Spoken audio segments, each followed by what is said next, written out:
Hello বন্ধুরা, Darrang homeo পক্ষ থেকে স্বাগত জানিয়ে পুনরায় হাজির হয়েছি নতুন একটি বিষয় নিয়ে।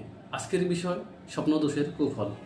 যৌনমিলন ছাড়াই বীর্য বের হওয়া, প্রস্রাব পায়খানার বেগের সময় বীর্য বেরিয়ে আসা, মিলনের সময় ফুর্তিহীন বীর্যপাত হওয়া, যৌন ক্ষমতা কমে যাওয়া, সন্তান জন্ম দেওয়ার ক্ষমতা কমে যায়, শরীর দুর্বল হওয়া, মাথা ঘোরা, বুক ধরফর করা, যৌন চাহিদা কমে যাওয়া, রাজহাড়ের নিচের দিকে ব্যথা করা, মেয়েদের সাথে কথা বললে হালকা জল বেরিয়ে আসা।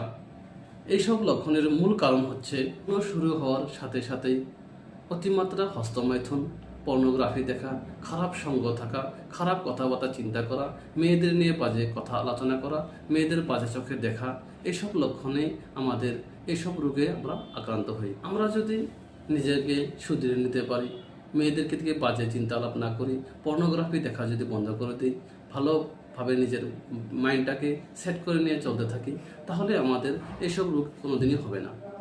যদি রোগ হয়ে গেছে, সমস্যা হয়েছে, সমস্যা আছে তো সমাধান আছে বন্ধুরা। এই নিয়ে আমরা দুইটি কার্যকরী হোমিওপ্যাথি মেডিসিন নিয়ে আলোচনা করব। আমাদের এই লক্ষণের সর্বপ্রথম কার্যকরী হোমিওপ্যাথি মেডিসিন যেটা রয়েছে সেটা হলো অ্যাসিড ফোস মাদার টিনচার।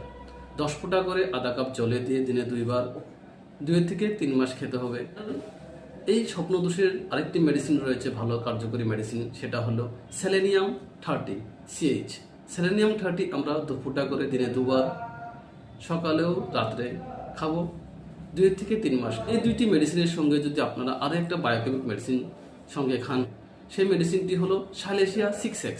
4টি করে ট্যাবলেট দিনে 3 বার আমরা চুষে খাবো বা জলে ভিজিয়ে। যে 3টি মেডিসিন বলা হলো, এই মেডিসিন 3টি যদি আপনারা নিয়মিত ব্যবহার করে থাকেন 2 থেকে 3 মাস, আশা করি আপনাদের যে কোনো ধরনের সেক্সুয়াল ডিসঅর্ডার, কমজোরি হওয়া, শিথিল হওয়া, উঠে না দাঁড়ানো, মেয়েদের সাথে কথা বললে ঝুল পড়া, জল বেরিয়ে আসা, নিজেকে নাপুংসতা মনে করা, শিথিল হয়ে থাকা, এইসব সমস্যা থেকে আপনারা সমাধান হতে পারবে। ধন্যবাদ বন্ধুরা।